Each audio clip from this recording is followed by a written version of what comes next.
அப்படியே வந்து ஒரே மூட்டு தான். 2 சொல்லிட்டு அப்படியே கீழே விழுந்தேன்.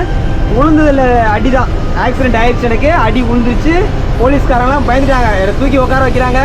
Hi hello guys, welcome back to our channel. So எல்லாம் எப்படி இருக்கீங்க? நான் சூப்பராக இருக்கேன். வாப்பா நீயா என்ன சீசன் முடிஞ்சிச்சா? இன்றைக்கி நான் எங்கே இருக்கிறேன்னா, பொள்ளாச்சி தாண்டி ஒரு 15 கிலோமீட்டரில் நின்றுட்டுருக்கேன் ரோட்டில். என்னாச்சு ரொம்ப நாள் வீடியோஸ் போடலை அப்படின்னு நினைக்கலாம் நீங்கள். வீடியோஸ் போடாத ரீசன்லாம் வந்து நான் உங்களுக்கு போக சொல்கிறேன். இப்போ வந்து நான் எங்கே போயிட்டுருக்கேன்னா, கேரளாலேருந்து கேரளா கொச்சின்லேருந்து நான் இப்போது மணப்பாறை போயிட்டுருக்கேன். ஸோ என்ன வேலை விஷயமா போயிட்டுருக்கேன்னா, இது பாருங்கள் எப்படி கற்றுருக்காம பாருங்கள். ஸோ நம்ம வந்து லாரி ஓட்ட ஆரம்பிச்சிட்டாங்க. இதுக்கப்புறம் வந்து லாரி விளாக் நிறையா வரும்.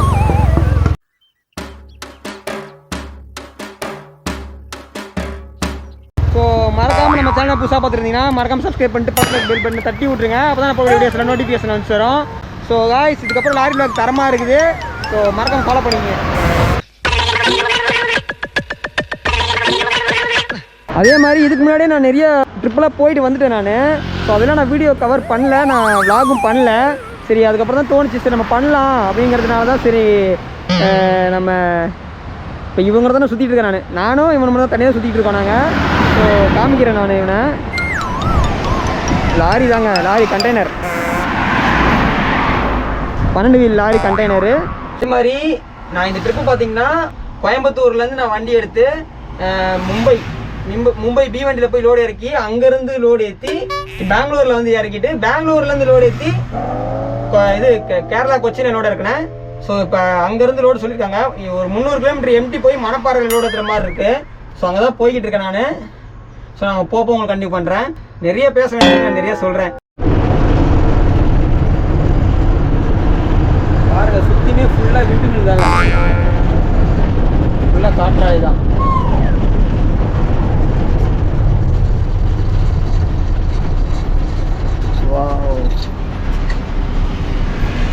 அதே மாதிரி இந்த ட்ரிப்பு நான் போயிட்டு வந்தேன்ல, மும்பை போயிட்டு இந்த ட்ரிப்பு பார்த்தீங்கன்னா ரொம்ப பயங்கரமான சம்பவம்லாம் நடந்துருச்சு. என்ன சொல்கிறதுனா, ஆமாம், வேறு லெவலெலாம் சம்பவம் நடந்துருச்சு.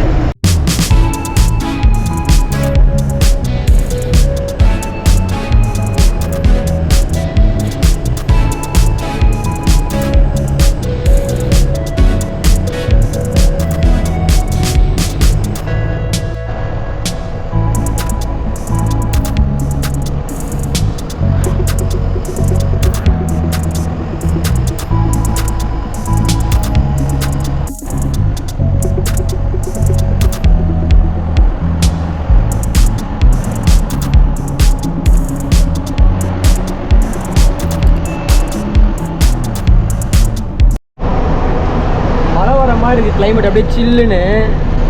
மழை வருமானு தெரியல, பார்க்கலாம். இன்னும் ஒரு 100 கிலோமீட்டர் போகணுங்க, 100 கிலோமீட்டர் போகணும். ஃபோன் அடிச்சுட்டே இருக்காங்க, சீக்கிரம் வாங்கன்னு. காய்ஸ், மழை வருதுங்க கரெக்டாக. இப்போ நான் எங்கே இருக்கேன்னா, திண்டுக்கல் தாண்டி மணப்பாறை திருச்சி ரோட்டில் போய்கிட்டு இருக்கேன். இந்த மணப்பாறைக்கு வந்து ஒரு 53 கிலோமீட்டர் இருக்குது. அதுக்குள்ளே மழை வேறு ஸ்டார்ட் ஆகிடுச்சு. அங்கே வர்றதுக்கு அங்கே திண்டுக்கல் முன்னாடியே வந்து பார்த்திங்கன்னா இருட்டிகிட்டே இருந்துச்சு வானம். மழை பெய்யும்னு நினச்சேன், பட் ஆனால் வந்து மழை பெய்யலை. ஆனால் இங்கே வரும்போதே மழை தூருது. ஜோராக பெஞ்சால் நல்லா தான் இருக்கும். நானும் ஒரு 10 நாளாக மழை பெய்யுன்னு பார்க்குறேன். நான் போகிற பக்கம்லாம் மழையே வரல. மற்றபடி நான் அங்கேருந்து எங்கேருந்து வர்றேனோ அங்கெல்லாம் மழை பெய்யுது. நான் இதுக்கு மேலே மும்பையில் மழை பெய்யவே இல்லை. நான் மும்பையிலேருந்து கிளம்பி கீழே வந்துட்டு இருக்கேன். நான் தமிழ்நாடு பக்கம் மழை பெய்யுது. அதே மாதிரி நான் இங்கே மும்பையிலேருந்து வந்துட்டு இருக்கும்போது கோயம்புத்தூர் ஃபுல்லாக சரியான மழை. நான் கோயம்புத்தூர் வரும்போது மழை இல்லை. என்னாச்சு, ஏன் வந்து என்ன சம்பவம்லாம் நடந்துச்சு மும்பையில் அப்படின்னா சொல்கிறேன் வேணும்னா. அப்படியே ஃப்ரீயாக இருந்தீங்கன்னா உட்காந்து கேளுங்க. என்னாச்சு அதை வேற ஞாபகப்படுத்திட்டீங்க. நெஞ்சமெல்லாம் பொண்ணு அறக்க மறக்க முடியல. அதை ஏங்க கேட்குறீங்க?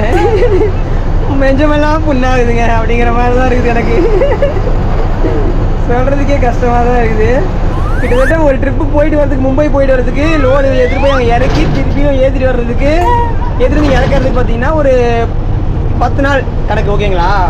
ஆனால் நான் லோடு ஏற்றிட்டு போய் அங்கே இறக்கிட்டு வந்து திருப்பியும் ஏற்றிட்டு வர்றதுக்கு கிட்டத்தட்ட 20 நாள் ஆகி போச்சு. கொண்டு கேரளாவில் லோடு இருக்கிறதுக்கு. அதே மாதிரி வண்டி ஆல்ட் ஆகி போச்சு. ஒரு மும்பையிலே ஒரு 4 நாள் ஆல்ட்டு. இதில் ஒரு ஸ்டெப்பாக சொல்கிறேன். ஃப்ளாஷ்பேக். இங்கேருந்து மும்பையில் போனால் மும்பைக்கு போயிட்டு மும்பையில் வந்து லோடு இறக்கிட்டேன். 2 நாள் ஆச்சு இறக்கிறதுக்கு. இறக்கிட்டேன். இறக்கும் போது ஃபஸ்ட் நாள் இறக்கிட்டு 2வது நாள் இறக்கிட்டு இருக்கும்போது என்ன ஆகி போச்சு, போலீஸ்காரரு என்னை கூப்பிட்டாரு. நான் காலையிலே வந்து கேஸ் வாங்கிட்டேன், நோ என்ட்ரி கேஸ்ன்னு சொல்லிட்டு 400 ரூபா கொடுத்து கேஸ் பில் வாங்கிட்டேன். பில் வாங்கிட்டு திருப்பி இன்னொரு இதில் பிடிச்சாங்க. 2 டெலிவரி இறக்கணும். அது ஃபஸ்ட் டெலிவரி நான் இறக்கிட்டு வந்துட்டேன். இன்னொரு இடத்துல பிடிக்கும் போது நான் சொல்கிறேன், சார் நான் கேஸ் வாங்கிட்டேன், பாருங்கள் பில்லு பாருங்கன்னு சொல்லி காமிச்சேன். 200 ரூபா கொடு அப்படின்னு கேட்டாங்க. நான் என்ன பண்ணேன், எதுக்கு நான் 200 ரூபா கொடுக்கணும், நான் தான் கேஸ் வாங்கி வந்துட்டேன்ல, அப்புறம் எதுக்கு நான் 200 ரூபா கொடுக்கணும், ஒரு நாள் ஃபுல்லாக ஓட்டிக்கலாம் அப்படின்னு நான் சொல்லிட்டு சொல்கிறேன். எனக்கும் அந்த போலீஸ்காரருக்கு ஆர்குமெண்ட் இல்லை. அந்த போலீஸ்க்கு எடுப்பு வேலை செய்வாங்கல்ல பப்ளிக்கு, அவங்க சம்பளம் கொடுத்து வச்சுருப்பாங்கல்ல, அவனுக்கு எனக்கும் வந்து ஆர்குமெண்ட் நடந்துக்கிட்டு இருக்கு.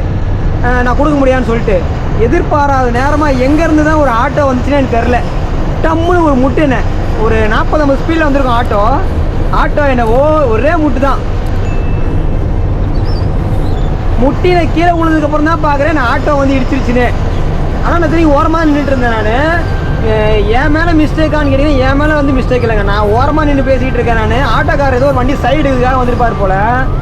அப்படியே வந்து ஒரே மூட்டு தான், அவ்வளோதான். நான் ஒரு 2 சொல்லிட்டு அப்படியே கீழே விழுந்தேன். விழுந்ததில் அடி தான், ஆக்சிடென்ட் ஆயிடுச்சு. எனக்கு அடி விழுந்துருச்சு. போலீஸ்காரங்களாம் பயந்துட்டாங்க, என்னை தூக்கி உட்கார வைக்கிறாங்க. அப்புறம் என் பர்ஸு ஃபோன் டம்முன்னு கீழே விழுந்தோன்னே நான் உடனே யோசித்தேன், ஐயோ அஜித்தா நீ எந்திரிக்கலாம், உன் பர்ஸு ஃபோனு காலி. ஆமாம், நார்த் சைட்லாம் ஆக்சிடென்ட் ஆகிடுச்சுன்னா பர்ஸு ஃபோன் எல்லாமே காலியாகிடும், காணாமல் போயிடும், திருட்டு போயிடுவாங்க. ஸோ நான் அப்படி நினச்சிட்டு என்ன பண்ண, நானே எழுந்திரிச்சு என் பர்ஸு ஃபோன் எடுத்து நானே ஓரமாக உட்காடுறேன். ஆனால் எழுந்த உடனே கை என்னால் தூக்க முடியல, கை உடஞ்சிருச்சு அஜித்து அப்படின்ற மைண்டு எனக்கு வந்துச்சு. அப்புறம் நான் ஐயோ கை உடையக்கூடாதுன்னு நினச்சிட்டு கையெல்லாம் உதறிக்கிட்டே இருந்தேன். அப்போ அந்த டைமிங்கில் ஒருத்தர் வந்து ஹெல்ப் பண்ணார். அந்த பக்கத்தில் ஒரு வீடு இருந்துச்சு, அந்த வீட்டில் அந்த ஒருத்தர் வந்து எனக்கு ஹெல்ப் பண்ணார். அந்த வீட்டுக்காரர் வந்து ஹெல்ப் பண்ணும்போது என்ன ஆயிடுச்சு, அவர் தான் கையெல்லாம் பிடிச்சி விட்டு அப்புறம் கை கொஞ்சம் சரியாயிடுச்சு, நல்லா கொஞ்சம் தூக்க முடிஞ்சுது. கையெல்லாம் ரத்தம் வந்துச்சு, ரைட் சைடு கையெல்லாம் ஃபுல்லாக தேஞ்சு போயிடுச்சு, ரத்தம் வந்துருச்சு. ஷோல்டரில் தான் கரெக்டாக ஒரு ஷோல்டரில் லெஃப்ட் சைடு ஷோல்டர் வந்து முட்டின உடனே கை கொஞ்சம் தூக்க முடியல, எனக்கு அப்படியே பயமாகி போச்சு. அப்புறம் போலீஸ்காரர் என்ன பண்ணிட்டாரு, நான் விடமாட்டேன்னு சொன்னவரே போன்ட்டார். அப்புறம் நானும் வண்டி எடுத்துகிட்டு வந்துட்டு லோடு இறக்கிட்டு சாயங்காலம் மேலே வந்து டிடி இன்ஜெக்ஷன் போட்டேன். டிடி இன்ஜெக்ஷன் போட்டுட்டு அன்றைக்கும் லைட்டாக தான் வலி இருந்துச்சு. அப்புறம் 4 நாள் அங்கே மும்பையில் வந்து லோட் ஆகலை வண்டி ஆல்ட்டு. ஸோ அங்கேயே படுத்து கிடந்தப்போ எனக்கு வழியே தெரில. ரிட்டர்ன் வந்து மும்பையிலேருந்து பெங்களூருக்கு லோடு ஏற்றினேன், மெடிசன் லோடு. அந்த லோடு ஏற்றிட்டு வந்துட்டு இருந்தேன். ஒரு 60 கிலோமீட்டர் வண்டி ஓடி இருந்திருப்பேன். பூனே எக்ஸ்பிரஸ் ஹைவே ஏறி கரெக்டாக அந்த கந்தாலா காடு ஏறுறோம். அந்த காடு ஏறுறதுக்கு முன்னாடி வந்து என்ன ஆகி போச்சு, வண்டியில் டைனமோ ஒர்க் ஆகலை. வரவே அப்படி லைட்டாக டிம்மாக இதாகிடுச்சு, ஹார்ன் அடிக்கல, எல்லாமே அப்படி டைனமோ ஒர்க் ஆகாமல் டல் ஆகிட்டே வந்துச்சு. நான் என்ன பண்ணேன், சரி வண்டி கொண்டு போய் பார்க்கிங்கில் விட்டு அங்கே ரெடி பண்ணுறதுக்கு கம்பெனி கூப்பிட்டு சொன்னேன். அங்கே டைனமோ ரெடி பண்ணுறதுக்கு 2 நாள் ஆயிடுச்சு. அங்கே ஒரு 4 ஆல்ட்டு, மும்பையில் ஒரு 6 நாள் ஆல்ட்டு. அப்புறம் அங்கேருந்து ரெடி பண்ணிட்டு கந்தாலா காடு மேலே ஏறி வந்துட்டு இருக்கேன். கீர் பாக்ஸ் 3rd கீர் 4th கீர் பல்லு உடஞ்சிருச்சு. என்னடா இது எனக்கு வந்த கொடுமை நினச்சிட்டு அப்புறம் எங்கள் மேனேஜர் கூப்பிட்டு சொன்னேன். அவர் சொன்னார், சரி பார்த்து வாங்கண்ணா, ஓடிட்டு வர முடியுமா கேட்டார். ஆனால் அட்ஜஸ்ட் பண்ணி ஓடிட்டு வந்துடுறேன்னு சொல்லிட்டு அங்கேருந்து ஒரு 900 கிலோமீட்டருக்கு நான் வண்டி ஓட்டிட்டு வந்துட்டேன். அந்த கீர் பாக்ஸ் பல்லு உடஞ்சதுலேயே 2nd கீர்லேருந்து ஸ்ட்ரைட்டாக வந்து 5th கீர் போட்டு தான் ஓட்டி ஆகணும். அப்படிங்கிறப்ப யோசிக்கணும், 900 கிலோமீட்டர் எவ்வளோ கஷ்டப்பட்டு நான் ஓடிட்டு வந்திருப்பேன். அதையும் ஓட்டிட்டு வந்துட்டேன். வந்து பெங்களூர்லேயும் மெடிசன் லோடு இறக்கிட்டு ரிட்டர்ன் லோடு வந்து ஒரு நாள் வண்டி ஆல்ட் ஆச்சு பெங்களூரில். திருப்பியும் வந்து இதுக்கு பெங்களூர்லேருந்து கொச்சினுக்கு லோடு சொன்னாங்க, கொக்கோலா. சரி அந்த லோடையும் போய் ஏற்றிட்டு கிளம்பி வந்துகிட்டே இருந்தேன். ஒசூர் பக்கம் வரும்போது 5th கீர் உடஞ்சிருச்சு. சோலி முடிச்சு. நாம் யாருக்கு என்ன தீங்கு செய்தோம், நமக்கு மட்டும் ஏன் இப்படி எல்லாம் நடக்கிறது? பயப்படக்கூடாது, நான் இருக்கிறேன். என்னமாடா நீ? சுத்தமாக அப்படியே கரகரன்னு சவுண்டு வேறு வர ஆரம்பிச்சிச்சு, கீர் பல்லு உரைய ஆரம்பிச்சிச்சு உள்ள கீர் பாக்ஸ்குள்ளேயே. இதுக்கு மேலே வண்டி ஓட்ட முடியாதுன்ட்டு நான் கொண்டு வந்து பங்கில் ஒசூர் பங்கில் டீசல் அடிச்சுட்டு வண்டி நிப்பாட்டிட்டேன். நைட்டு ஆச்சு கரெக்டாக. அப்புறம் காலையில் கூப்பிட்டு சொன்னேன். அப்புறம் நைட்டு வந்தாங்க, அன்றைக்கி நைட்டு வந்தாங்க மெக்கானிக்கு. அது இல்லாமல் என் கம்பெனி வண்டியில் ஸ்பேர் கீர் பாக்ஸ் கொடுத்துட்டாங்க. அந்த கியர் பாக்ஸை மாட்டிட்டு அப்படியே வந்தேன். வந்து இப்போ பெங்களூரில் இறக்கிட்டு இப்போ பெங்களூரில் ஒரு பகல் பண்ணிட்டு படுத்துட்டு இருந்தேன். அப்புறம் ரோடு சொன்னாங்க கூப்பிட்டு நேற்று நைட்டு. ஸோ இன்றைக்கி மணப்பாறையில் ஏற்ற போகிறேன். சரி வாங்க கம்பெனியில் போய் ஏற்றும் போது உங்களுக்கு கூப்பிட்றேன். சாரி ஏற்றும் போது உங்களுக்கு கண்டிப்பாக பண்ணுறேன். The next day. Hello guys, good morning. So நேற்று வீடியோ எடுத்தேன். ஸோ அதுக்கப்புறம் கண்டினியூ பண்ணலை. மணப்பாறை போய் நான் லோடு ஏற்றிட்டேன். கிட்டத்தட்ட லோடு ஏற்றிட்டு அங்கே வந்து கிளம்புறது. அதாவது நான் ஏற்றின லோடு வந்து நூல் பண்டலுங்க. காட்டன்லேருந்து நூல் எடுத்து அந்த நூல் தான் போய் நமக்கு ட்ரெஸ்ஸோ இல்லை பெட்ஷீட்டோ இல்லை அந்த மாதிரி வந்து ரெடியாக வருது. ஸோ அந்த ப்ராசஸிங் ஆகும். ஸோ நான் வந்து நூல் பண்டல் ஏற்றிருக்கேன் லோடு. ஸோ இந்த லோடு எங்கே போகுதுன்னா மும்பை ஒரு டெலிவரி, குஜராத் அகமதாபாத் ஒரு டெலிவரி, மும்பையில் வந்து பீவண்டி ஒரு டெலிவரி. ஸோ அங்கே தான் போகுது. ஆல்ரெடி எனக்கு எங்கே அடிபடிச்சோ அதே இடம் தான் பீவண்டி. இன்னொரு விஷயம் நான் என்ன நினச்சேன்னா, இந்த வண்டியை கொண்டு வந்து ஆஃபீஸில் நிப்பாட்டிட்டு நான் வேறு வண்டி மாற்றிக்கலாம். இன்னொன்றுனா அந்த வண்டி எனக்கு செட் ஆகலை. வண்டி டியூட்டி ஏறினதுலேருந்து ஒரே பிரச்சனை மேலே பிரச்சனை, வண்டி ஆல்ட்டு, வண்டி ப்ராப்ளம், எனக்கு பிரச்சனை. ஸோ அதனால் ஒருவேளை எனக்கும் வண்டிக்கும் இருக்கிற கனெக்ஷன் வந்து செட் ஆகலை அப்படிங்கிறதுனால நான் என்ன நினச்சிட்டேன்னா, சரி வேறு வண்டி மாற்றிக்கலாம் அப்படின்னு ஐடியா பண்ணேன். ஆனால் இப்போ கம்பெனி என்ன சொன்னாங்க, சரி வாங்க மாற்றி வரேன்னு சொல்லிட்டு கம்பெனிக்கு வர சொன்னாங்க சங்ககிரிக்கு. நான் மணப்பாறையில் லோடு சங்ககிரியே வந்துட்டேன். சங்ககிரி வந்து கிட்ட கம்பெனிக்கிட்ட வரும்போது கூப்பிட்டு என்ன சொன்னாங்கன்னா, இந்த மாதிரி நான் இந்த ஒரு சிங்கிள் போய்ட்டு வாங்க, அடுத்த சிங்கிள் உங்களுக்கு வேறு வண்டி மாற்றி விட்றோண்ணா, 10 வீல் மாற்றி விட்றோம், இது 12 வீல் நீங்கள் அடுத்த இந்த ஒரு ட்ரிப் மட்டும் போய்ட்டு வாங்க அப்படின்னு சொன்னாங்க. சரி ஓகேங்க நான் போய்ட்டு வரேன்னு சொல்லிட்டு நானும் சொல்லிட்டேன். ஸோ கம்பெனிக்கு வந்துவிட்டோம். போய் குளிக்கணும், சமைக்கணும், நிறைய வேலை இருக்குது, வண்டியை வேறு கழுவணும். சொல்கிறேங்க வண்டி எனக்கு எப்படி அடிபட்டுச்சு என்னங்க அதெல்லாம் நான் சொல்கிறேன். அது எப்படின்னா, நான் ஓரமாக தாங்க போயிட்டு இருந்தேன். ஓரமாக போயிட்டு இருந்தேன்ல சார், நின்றுட்டு இருந்தேன். ஆட்டோக்கார் வந்து இடிச்சிட்டார். ஆனால் என்ன ஒரு மனசு கஷ்டம்னா, அவர் நிப்பாட்டலை. இடிச்சுனா கீழே விழுந்து எனக்கு அடிபட்டுருக்கு. காய்ஸ் இப்போ நம்ம வந்து சமைக்க போகிறேன். வண்டியில் குளிக்கலான்னு சொல்லிட்டு போனேன். அப்புறம் பார்த்தா சமைச்சிடலாம், சமைச்சு சாப்பிட்டுட்டு அப்புறம் மீதி வேலையை செய்யலாம்னு சொல்லிட்டு வண்டி வேறு வேலை இருக்குங்க. கியர் பாக்ஸ் நம்ம வண்டியில் உடஞ்சி கியர் பாக்ஸை வந்து ரெடி பண்ணுறாங்க. ஸ்பேர் கியர் பாக்ஸை கழட்டிட்டு வேறு கியர் பாக்ஸ் நம்ம வண்டியில் வந்து கியர் பாக்ஸ் ரெடி பண்ண போகிறாங்க. சொல்லுங்க சமைச்சிடலான்னு சொல்லிட்டு வண்டியில் பெருசாக ஒன்றும் காய் இல்லை. போகும்போது தான் நான் தொப்பூரில் வாங்கணும், இல்லை கிருஷ்ணகிரியில் வாங்கணும். ஸோ இருந்த ஒரு தக்காளி, வெங்காயம், உருளைக்கிழங்கு வச்சு இப்போ ஒரு காரக்குழம்பு செய்ய போகிறேன். ஸோ அதையும் நான் வீட்டில் காமிக்கிறேன். ஸோ வாங்க சமைக்க ஆரம்பிக்கலாம். லைன் வண்டியில் சமைக்கிறதே இப்படி தாங்க. அதாவது வீட்டில் சமைக்கிற டேஸ்ட்டெல்லாம் வருமானு கேட்டிங்கன்னா அந்தளவுக்கு வராது. இது அவசர அவசரமாக செய்கிறது. பட் ஆனால் வந்து டேஸ்ட் இருக்கும். அவசரத்தில் செய்கிறதுக்கு ஓரளவுக்கு டேஸ்ட் இருக்குங்க. அந்த மாதிரி வச்சுக்கலாம். முதல்ல எண்ணெயை ஊற்றிக்கலாம். எண்ணெய் சூடாகிடுச்சு, கடுகு போட்டுக்கலாம். இது எங்கேயோ கேட்ட மாதிரியில் இருக்குது அப்படின்னு தோணும் உங்களுக்கு. ஆமாம், இல்லை காப்பி தான். அப்புறம் என்ன, கடுகு வெடிச்சிருச்சு, வெங்காயத்தை போட்டுக்கலாம். சமைக்கிற கேப்பில் ஏதாவது ஒன்று பேசுவோமா? ஆக்ஷனை பற்றியே சொல்கிறேன். ஆட்டோக்காரர் நிற்காமே போய் கடைசியில் என் மனவேதனைப்பட்டு ஐயோ ஐயோ சரி அடிதான் பட்டுருச்சு அப்படின்னு நினச்சா வண்டி ஒரு 4 நாள் ஆல்ட்டு மும்பையில். நீ எப்படா அஜித்தை சமைக்க ஆரம்பிச்சேன்னு நீங்கள் கூட யோசிக்கலாம். நானும் இருக்கவே இருக்குது யூடியூப்பு, எல்லாத்துக்கும் யூஸ் ஆகுறது தானே. யூடியூப்பை பார்த்து நானும் கற்றுக்கிட்டேன். ஸோ அப்படி தான் சமைக்கவும் ஆரம்பித்தேன். ஓரளவுக்கு சுமாராக சமைப்பேன், அவ்வளோதான். எவ்வளோ எதிர்பார்க்க முடியாது.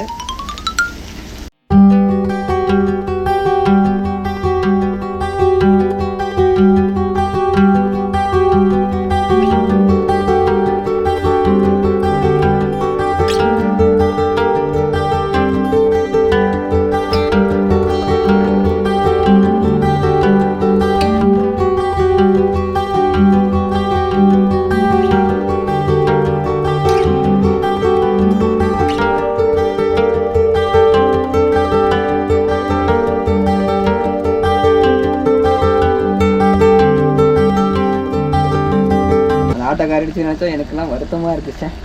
ஒரே ஒரு விஷயம் தாங்க தோணுச்சு மனசுக்குள்ளே, அஜித்தை உன் பாடி இவ்வளோ ஸ்ட்ராங்கா அப்படிங்கிறது தான். பரவாயில்ல, நான் அடிபட்டு நான் ஏஞ்சி நின்று வண்டியெல்லாம் ஓடிட்டு போய் நான் லோடெல்லாம் இறக்கினேன். எவ்வளோ பெரிய விஷயம் இதெல்லாம்.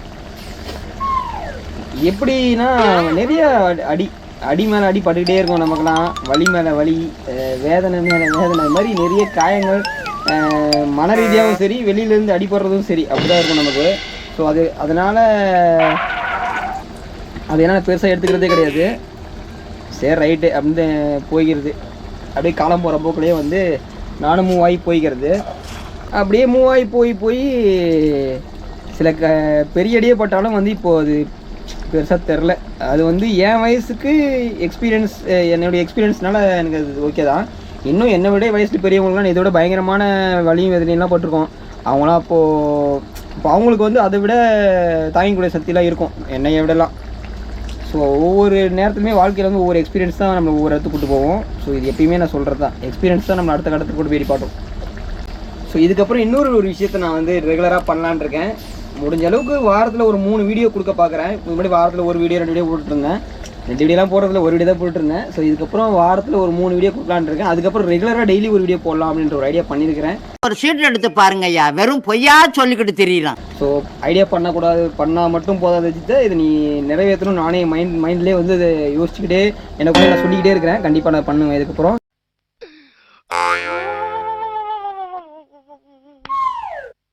கண்டென்ட்டு வேணுங்க. எனக்கு ஒர்க்கும் சரியாக செட் ஆகலை. இன்னொன்று கண்டென்ட்டும் எனக்கு நான் பண்ணக்கூடிய கண்டென்ட் வந்து எனக்கு போயும் பண்ண முடியல, அதுக்கு பணம் செலவாகுது. ஸோ அதனால தான் நானும் யோசித்தேன், பேசாமல் நம்ம வேலையவே கண்டென்ட் ஆக்கிடுவோம் நம்ம அப்படின்னு தான் யோசிச்சுட்டு சரி கடைசியில் லைன் வண்டி நேஷனல் பர்மிட் வண்டி ஏறியாச்சு. காய்ஸ் குழம்பு கொதிச்சிடுச்சு, அவ்வளோதான். நம்ம குழம்பு இறக்கிக்க வேண்டியதான். குழம்பு வந்து இது கார குழம்பு கிடையாதுங்க, புளிக்குழம்பு. நான் சொன்னது தப்பாக சொல்லிட்டேன், பேரை வந்து நம்மளே மாற்றிக்க வேண்டியதான். அட பாவி, ஆளை பார்த்தா டம்மி பீஸா இருக்க, பயங்கரமான ஆளா இருக்கேடா.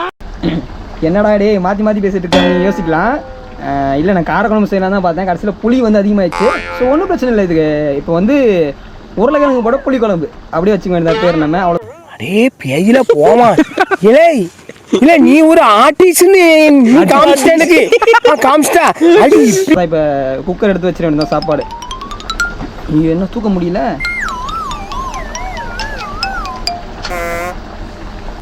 குக்கரு ரெடியாக வச்சாச்சு, சாப்பாடு அரிசி ஊறிச்சு. அவ்வளோதான் கைஸ், சமையல் முடிஞ்சுது. நான் சாப்பிடும்போது கண்டினியூ பண்ணுறேன் உங்களுக்கு. A few moments later. Hello guys, good evening. So இன்றைக்கி சாயங்காலம் ஆயிடுச்சு. என்ன விஷயம்னா, நான் சொன்னல வண்டி மாற்றி கொடுக்குறாங்கன்னு சொன்ன பார்த்தீங்களா, வண்டி வந்து மாற்றி தரலையாம்மா. இந்த வண்டியே எடுத்துகிட்டு போய் இறக்கிட்டு வந்துருக்கேன். அந்த ஒரு ட்ரிப் மட்டும், அடுத்த ட்ரிப் மாற்றி தரேன், 10 வீல் மாற்றி தரேன் கம்பல்சரி அப்படின்னு சொல்லிட்டு சொன்னாங்க. என்னடா இது, சரி கியர் பாக்ஸ் ரெடி பண்ணி கொடுத்துட்றேன் அப்படின்னு சொன்னாங்க. அப்புறம் பார்த்தா இப்போ என்னங்கிறாங்க, கியர் பாக்ஸ் வந்து ரெடி பண்ணல, இந்த ஒரு ட்ரிப் நீங்கள் போயிட்டு வாங்க, அப்புறம் நெக்ஸ்ட் ட்ரிப் மாற்றிக்கலாம் அப்படின்னு சொல்லிட்டு சொல்கிறாங்க. ஸோ எப்படி ஆல்ரெடி போன ட்ரிப்பே என்னை வச்சு செஞ்சிருச்சு வண்டி. ஸோ இந்த ட்ரிப்பு என்ன செய்ய போகுதுன்னு தெரில. ஆனால் சம்பவம் நடக்கும் போதெல்லாம் நான் விளாக் பண்ணுறதில்ல, விளாக் பண்ணாத போது தான் விளாக் பண்ணும்போதெல்லாம் சம்பவம் நடக்காது. ஸோ இந்த ட்ரிப்பு எவ்வளோ என்ன மாதிரி நடக்க போகுதுன்னு தெரில, சொல்லவும் கூடாது.